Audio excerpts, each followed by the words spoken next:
Irmãos, é uma alegria poder apresentar o Saião, mas acho que ele dispensa apresentação, né? Um homem de Deus, pastor da Igreja Batista Nações Unidas em São Paulo, um hebraísta, conhecedor profundo da palavra de Deus, para mim hoje um dos melhores exegetas que nós temos da Bíblia, faz um trabalho fantástico e tem participado de traduções da Bíblia. Então nós estamos diante de um grande expositor, pastor Saião, um homem de Deus, casado, são 4 ou 5 filhos, pastor? Só 5 filhos, ele está ainda verificando se vai chegar ao 6º, mas eu não posso responder por isso. Mas que Deus possa abençoá-lo, nós estamos diante de realmente uma pessoa muito especial, ungida do Senhor. Obrigado, pastor Wander, graça e paz aos irmãos.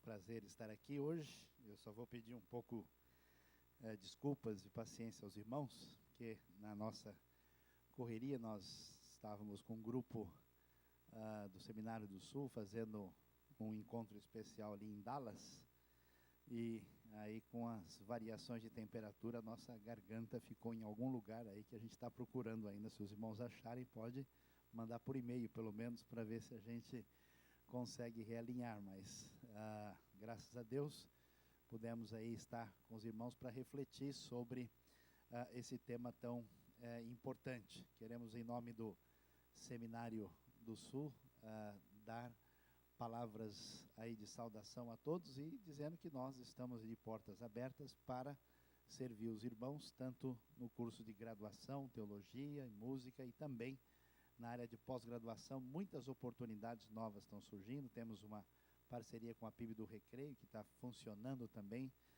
de maneira a trazer conhecimento teológico mais aprofundado. O pessoal que está interessado em aprofundamento, temos um lançamento que vai estar à disposição dos que se interessarem, uma coletânea de 12 mensagens em 6 DVDs, com reflexão mais detalhada sobre o Sermão do Monte. E também o material do Rota 66, que é um comentário bíblico falado, com 250 horas de explicação. Aqueles que tiverem interesse, isso estará à disposição aí para os irmãos, como também alguma literatura, como o problema do mal no Antigo Testamento e mais outras coisas valiosas. Mas, meus queridos, estamos aqui agradecendo a Convenção Carioca, pastor Nilton, que nos fez o convite, pastor da igreja aqui, primeira PIB de Madureira, e eu queria começar lendo a palavra de Deus no livro de Atos, capítulo 1, onde o texto nos vai falar o seguinte, começando com o versículo 15. Naqueles dias, estando ali reunidas cerca de 120 pessoas, Pedro levantou-se no meio dos irmãos e disse: Irmãos, devia-se cumprir a escritura que o Espírito Santo predisse pela boca de Davi acerca de Judas, que foi o guia dos que prenderam Jesus, pois ele era contado como um de nós e teve parte neste ministério. Ele adquiriu um campo com o pagamento do seu pecado e, precipitando-se de cabeça, arrebentou-se ao meio, e todas as suas vísceras se derramaram, e todos os habitantes de Jerusalém ficaram sabendo disso, de maneira que na própria língua deles esse campo se chama Aceldama, isso é campo de sangue. Porque no livro de Salmos está escrito: fique deserta a sua habitação e não haja quem nela habite, e outro tome o seu lugar. Assim, é necessário que dentre os homens que conviveram conosco, todo o tempo em que o Senhor Jesus andou entre nós, começando desde o batismo de João até o dia em que dentre nós ele foi elevado ao céu, um deles se torne conosco testemunha da sua ressurreição. Então apresentaram 2, José chamado Barsabás, também chamado Justo, e Matias, e orando disseram: Tu, Senhor, que conheces o coração de todos, mostra qual desses 2 tem escolhido, para assumir lugar nesse ministério apostolado, do qual Judas se desviou indo para o seu lugar. Então tiraram sortes, e a sorte recaiu sobre Matias, desse modo ele se juntou aos 11 apóstolos. Meus amados, quando nós pensamos sobre aquilo que se torna referência na nossa compreensão do cânon ou da bibliologia, da compreensão do que nós temos como referência de escritura sagrada, um dos aspectos mais relevantes é a fonte de autoridade por trás daquele texto. Quando a gente olha para o Antigo Testamento, por mais que haja uma série de discussões sobre toda a história da trajetória de transmissão do texto, a referência subjacente ao texto é aquele homem de Deus chamado pelo Senhor, que é Moisés. Tanto que isso é interessante, que a lei de Deus vai ser chamada de lei de Moisés. E é tão impressionante isso que, ao fazer referência à futura palavra divina, Deuteronômio 18, vai dizer que Deus levantará um outro profeta semelhante a Moisés. E quem não ouvir este profeta será eliminado do meio do seu povo. Essa ideia de que a palavra especial, significativa, que diz respeito à comunidade da fé, que deve prevalecer e prosseguir no meio dessa comunidade, é uma palavra que a teologia, especialmente na sua dimensão mais sistemática, posteriormente vai chamar de palavra autoritativa ou cheia de autoridade. Ela traz consigo essa referência de alguém especialmente chamado por Deus para tal tarefa e tal atividade. Nesse sentido, quase todos os livros do Antigo Testamento têm isso de maneira muito inequívoca. Há alguns poucos livros, como o livro de Cantares e outros, que geraram toda uma reflexão sobre o assunto, mas nós temos o cânon fechado e a referência por trás era essa. Quando nós chegamos no Novo Testamento, esse tipo de raciocínio vai prosseguir. Nós vamos ter pessoas especialmente chamadas pelo Senhor Jesus Cristo numa condição peculiar e diferenciada. Isso nem sempre vai ficar claro, porque a palavra apóstolo, como nós a conhecemos em português, que é derivada dessa forma verbal substantivada do grego, que significa literalmente enviado, né? No fundo, essa forma é uma forma helenizada de um termo hebraico chamado shaliach. Esse shaliach significava aquele indivíduo que era enviado numa missão especial representando uma autoridade maior. É como o enviado de um rei que é levado para proclamar alguma mensagem de responsabilidade da parte daquele que o enviou.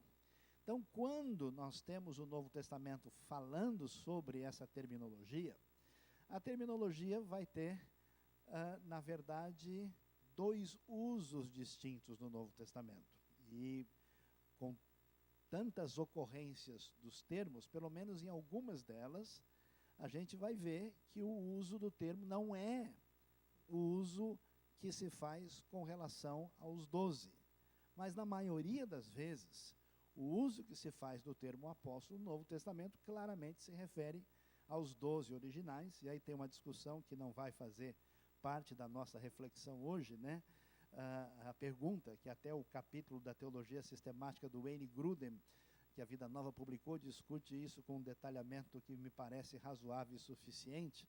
Ele vai discutir se, de fato, Matias deve ser contado, se Matias representa uma tentativa mais da igreja primitiva a partir das suas próprias decisões, ou se Paulo deveria estar no lugar de Matias, ou se Matias e Paulo, e talvez nessa condição especial o número pudesse chegar no máximo a 15 de pessoas que poderiam ser incluídos nesses chamados apóstolos no sentido especial da palavra.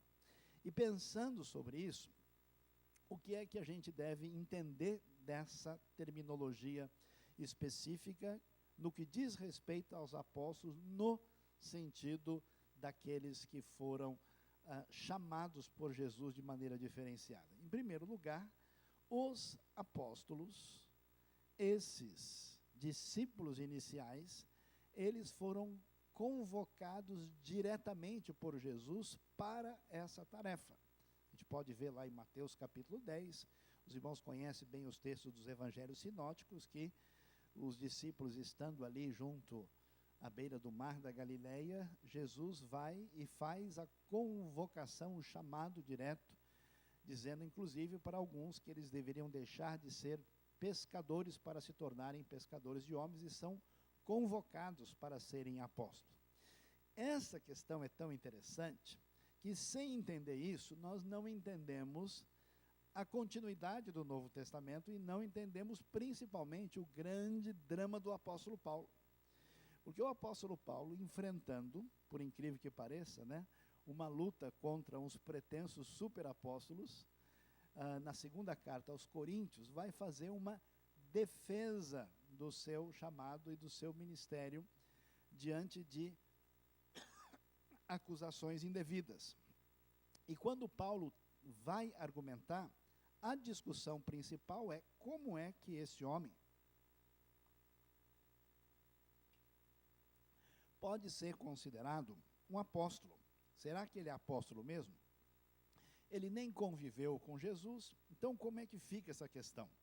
Paulo vai fazer a questão clara de dizer para todo mundo que ele é sim aí o último dos apóstolos, e daí a gente vai entender que a famosa jornada de Paulo a Damasco, em Atos capítulo 9, quando a caminho de Damasco Paulo vai conhecer o seu Salvador, Messias, que ele recebe o seu chamado ali, e esse chamado representa não só a sua conversão, mas a sua convocação para ser um dos apóstolos efetivamente. Portanto, esses apóstolos precisavam ter sido chamados diretamente por Jesus.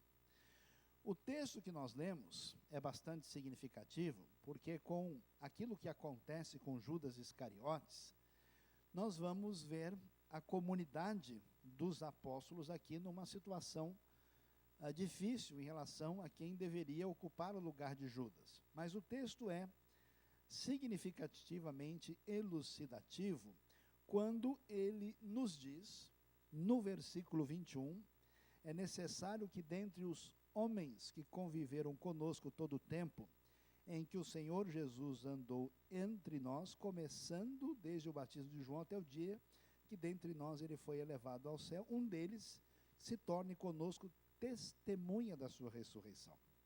Portanto, esse apostolado que envolve esse chamado direto e que tinha essa referência autoritativa, vai ficar muito definido e claro quando se focaliza no texto a ideia de que essa pessoa precisava ser testemunha da ressurreição de Jesus. E isso traz para nós uma compreensão mais clara ainda do que acontece com Paulo no caminho de Damasco.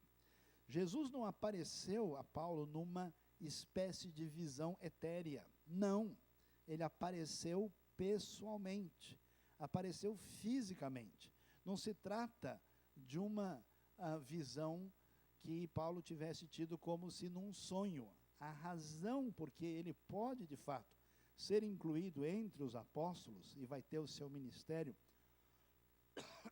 extraordinário entre os gentios é exatamente o fato de ele ter sido também, ainda que por último, quando ele vai falar sobre a realidade da ressurreição de Cristo, ele vai dizer que por último Cristo aparece a ele como a alguém nascido fora de tempo.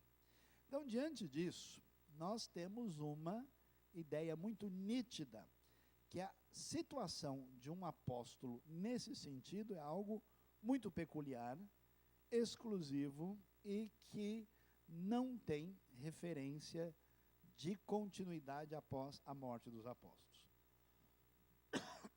Quando a gente entende isso, nós temos que caminhar na direção da compreensão teológica da decorrência desse entendimento. O que acontece? Uma perspectiva que acabou sendo a perspectiva que se tornou predominante na teologia católica romana e predominante em outros ambientes também, como, por exemplo, na Igreja de Jesus Cristo dos Santos dos Últimos Dias, mais conhecida como Igreja dos Mórmons, que, para quem não sabe, mantém os apóstolos vivos até hoje. Se um tem alguma dificuldade, acaba morrendo, vem o outro substitui. É mais ou menos como um time de futebol. Um cansou, o outro entra em campo e está tudo resolvido.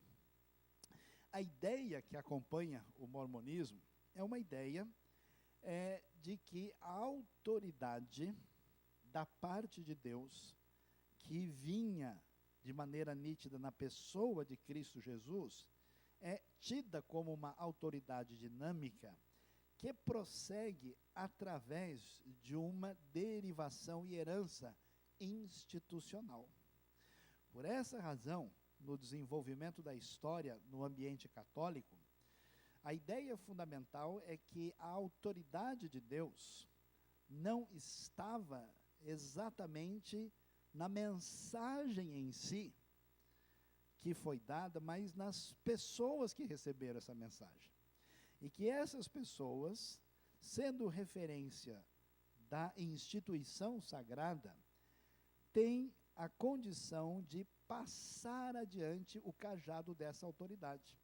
Daí os irmãos vão ver uma coisa muito importante, que hoje parece que várias pessoas não estão entendendo mais, é que na tradição católica, que é uma tradição considerada teologicamente aberta no sentido de modificar inclusive a sua teologia, porque ela está aberta aos novos cânones que podem vir para a igreja via Papa, Colégio de Cardeais e, vamos dizer, os concílios da igreja. A ideia é que a Bíblia, o texto sagrado, é referência porque a instituição assim o reconhece. Mas a autoridade última se encontra na instituição. Por isso que, tradicionalmente, a igreja sempre disse que extra ecclesia nulla salus, ou seja, fora da igreja não há salvação. Então, nesse sentido, a autoridade apostólica entra no nome da tradição católica que resolveu denominar-se a si mesma de Igreja Católica Apostólica Romana. Por que apostólica? Porque ela entende que a autoridade dos 12 está devidamente transferida à instituição, já que, segundo a interpretação própria deles, a autoridade de Cristo vai para os apóstolos, na figura emblemática maior de Pedro, que, segundo essa tradição, teria sido pretensamente o primeiro Papa, não é nenhuma possibilidade de comprovar isso historicamente, e, consequentemente, a Igreja mantém essa tradição e a autoridade apostólica se encontra na sua liderança devidamente revestida dessa autoridade. Isso traz uma coisa muito diferente e complicada na maneira teológica de pensar. Primeiro, que essa instituição, com essa percepção, ela vai poder dar maior ou menor autoridade ao texto bíblico à medida em que isso lhe for revelado.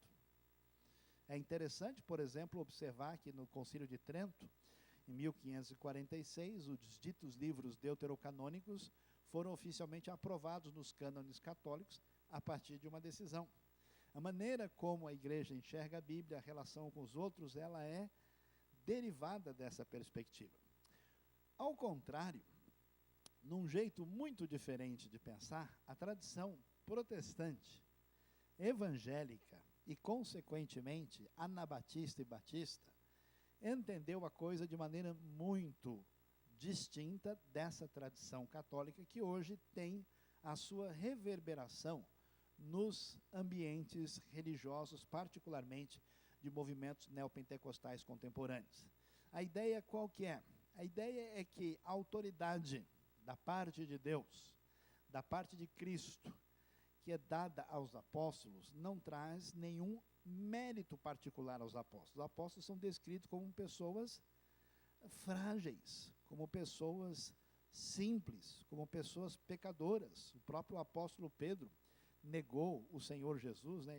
Eu muitas vezes gosto de dizer, de uma maneira que às vezes até a gente, né, não percebe essa fragilidade.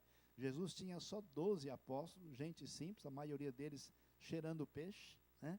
Na hora que a coisa ficou difícil, um traiu, o outro negou, e os outros nem para negar não apareceram, já tinham fugido antes.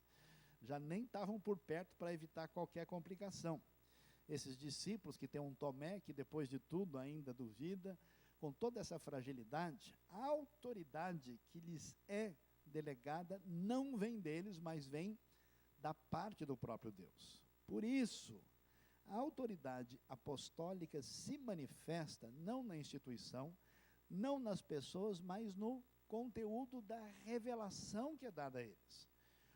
Nesse sentido, todo o Novo Testamento tem em si autoridade apostólica. Tem autoridade apostólica ou por ter origem diretamente em um apóstolo, como é o caso das cartas de Paulo ou de diversas cartas gerais, ou mesmo no caso dos evangelhos que nós temos com clareza aí, Mateus e João, mas aqueles que não têm autoria diretamente apostólica têm uma base, um fundamento, uma sustentação subjacente apostólica, quer se fale na misteriosa carta aos Hebreus, ou quer nós pensemos em Lucas, que tem por trás de si Paulo, e Marcos, que tem por trás de si Pedro.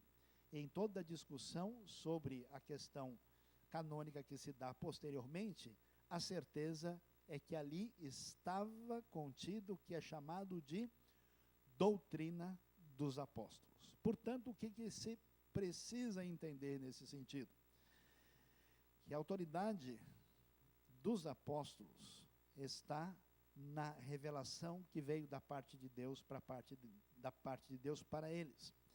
E que não é possível que nós venhamos a ter, no sentido dos 12, nenhuma sucessão apostólica, não é possível que nós venhamos a ter nenhuma pessoa com uma outra pretensa autoridade apostólica. Toda a história das heresias e religiões estranhas que surgiram no decorrer dos séculos, surgiram exatamente com esse argumento de que aquela dita pessoa, que supostamente estaria recebendo uma revelação praticamente no nível canônico, tinha autoridade suficiente para legislar sobre o assunto.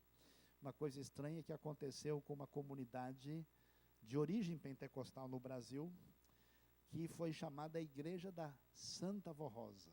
Não sei se alguns dos irmãos conhecem. Uma história muito estranha, e que começou com uma comunidade pentecostal comum, onde uma dita irmã, chamada Dona Rosa, que, segundo se entendia, tinha muitos atributos terapêuticos com os seus dons de curar, e de repente, a liderança daquela comunidade recebeu uma revelação que ela era, sim, o Espírito Santo prometido, o Consolador, que demorou para chegar, mas finalmente, 19 séculos, chegou exatamente aqui no Brasil. E a partir daí eles começaram a fazer, aparentemente, né, segundo diziam, diversos sinais e milagres em nome da Santa Vó Rosa.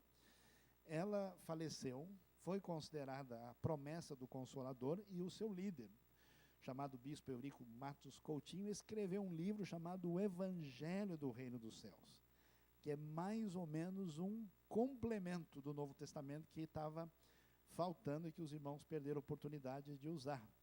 É impressionante, a coisa é risível, é estranha, é extremamente herética.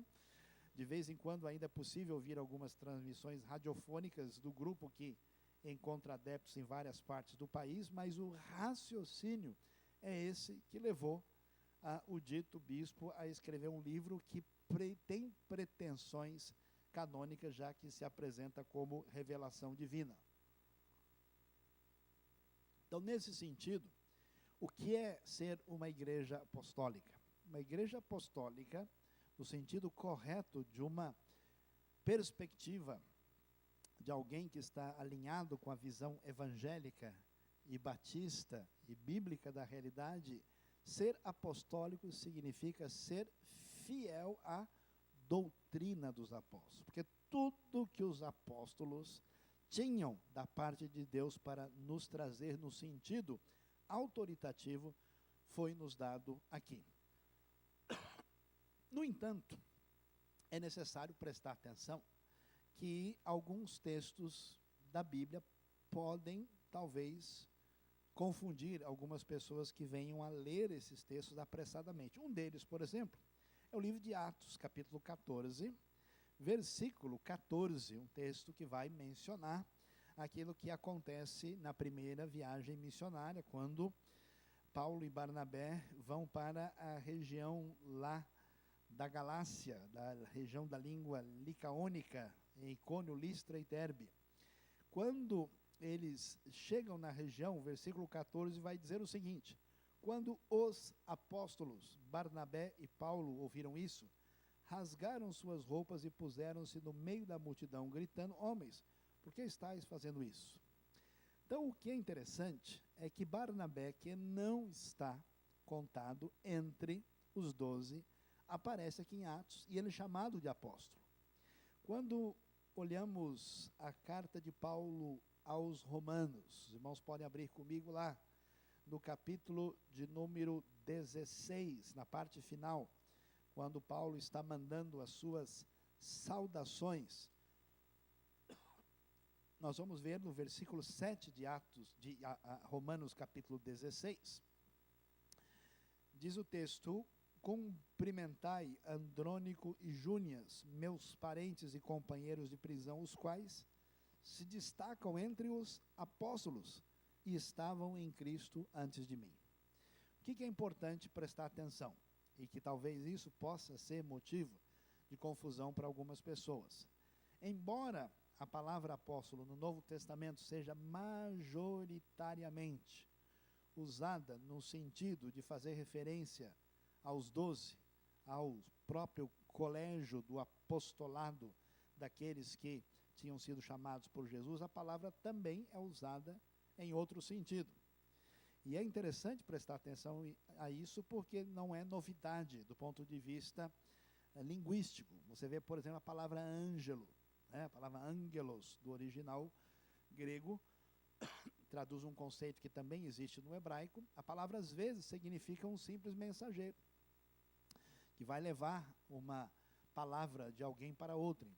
E a palavra, às vezes, significa um mensageiro angelical, da parte de Deus, que é propriamente um anjo. A palavra apóstolo, em outros contextos, pode significar simplesmente alguém que foi enviado, mas não no sentido dos 12.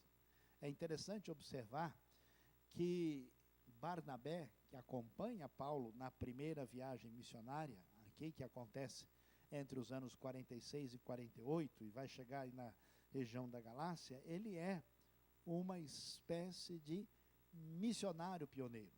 Como nós, na nossa própria história batista, nós gostávamos muito de chamar o nosso querido e saudoso Eurico Nelson de o apóstolo da Amazônia. Ele nunca foi apóstolo no sentido dos 12, mas foi um missionário pioneiro, alguém enviado com uma finalidade de implantação do trabalho missionário, de levar a palavra de Deus. Então, esses cristãos primitivos, muitos, que eram enviados para iniciar esse trabalho pioneiro, eram assim chamados de apóstolos, nesse contexto, que significa basicamente o que a gente entende pela palavra missionário nos nossos dias. Entendendo isso, nós vamos tentar entender um pouquinho o que acontece no nosso cenário contemporâneo e estabelecendo a devida distinção, e no final deixar alguns minutos para alguns irmãos fazerem algumas perguntas para serem consideradas na nossa reflexão. O que acontece no cenário contemporâneo, em primeiro lugar, é derivado de um movimento que tem tomado conta da realidade evangélica nas últimas décadas, que tem considerado um distanciamento maior de uma revelação divina como diretriz das Escrituras, para a nossa vida, que são as Escrituras Sagradas, a partir dos desdobramentos que o movimento pentecostal trouxe para a tradição evangélica. Todo mundo deve saber e conhecer muito bem que uma das novidades que o movimento pentecostal, na sua tradição recente, que começa em 1901,